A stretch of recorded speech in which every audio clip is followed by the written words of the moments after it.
Dr. Lakshmikant Vajpayee ji. Honorable Minister ji. First supplementary, Dr. Lakshmikant Vajpayee ji. माननीय सभापति जी, मैं आपके माध्यम से माननीय मंत्री से जानना चाहता हूं कि टैग इन हैंड जैसी कठिनाइयों को देखते हुए जो सैटेलाइट टैक्स योजना बनाई गई है उसका सारांश रूप क्या है और वह कब तक पूर्णतः प्रभावी हो जाएगी, और उसी प्रकार ऑटोमेटिक नंबर प्लेट रिकॉग्निशन योजना का वर्तमान में परिस्थिति क्या है। माननीय अध्यक्ष महोदय जी, देश में 1000 लगभग टोल प्लाजा है। पहले वहाँ कैश से व्यवहार होता था, फिर फास्टैग आया और आज जो मल्टी लेयर सिस्टम जो मैंने बताई उसकी भी शुरुआत हो रही है। पहले 10 कॉन्ट्रैक्ट अवार्ड हुए हैं और 10 प्रोसेस में है और करीब 2026 दिसंबर तक हमने पूरा कार्यक्रम पूरा करके पूरे देश में ये सिस्टम लाने का हमने तय किया है। ये जो बात सम्मान्य सदस्य ने की है कि फास्टैग लेना और नंबर प्लेट अलग है और फास्टैग हाथ में लेकर दिखा देना और जाना, ऐसी केसेस कुछ हुई, ये एक प्रकार का फ्रॉड ही है। तो ऐसी केसेस जो आई है वो 6725 आई है और उसके बाद में हमने ये पॉलिसी ली है कि इसमें 1 व्हीकल 1 फास्टैग पॉलिसी, और इसके बाद नए सिस्टम में नंबर प्लेट का भी फोटो आएगा। तो दोनों आने के कारण ये जो संभावना थी ये निकल गई है।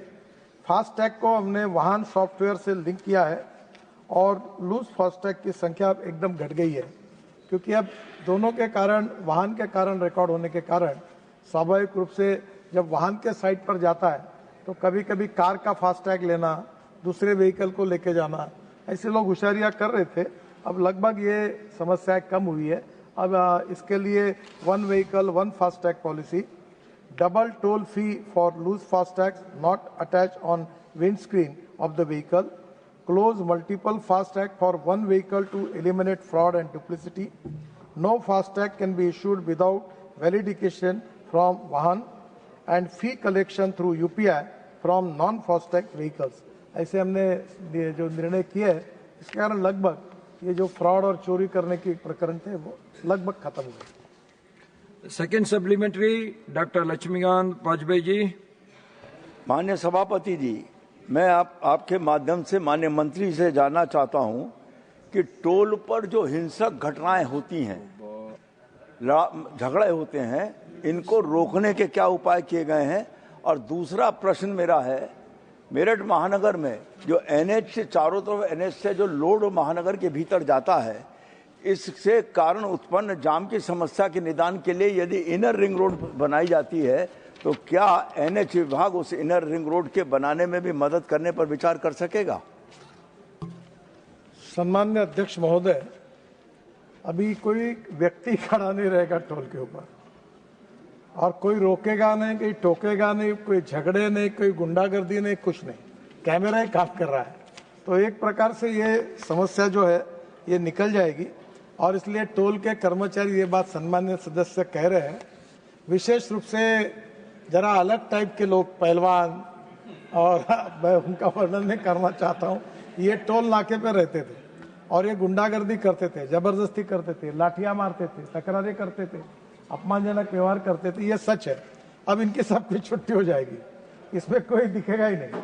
आप एक चिंता मत करिए। रही सम्मान्य सदस्य ने बात की है कि जो मेरठ के लिए आउटर रिंग रोड की बात की है उन्होंने, हमने दिल्ली मेरठ रोड उनके गांव जाने के लिए अच्छा बनाया। पहले 3.5 घंटे लगते, अब 45 मिनट में वो जा रहे हैं।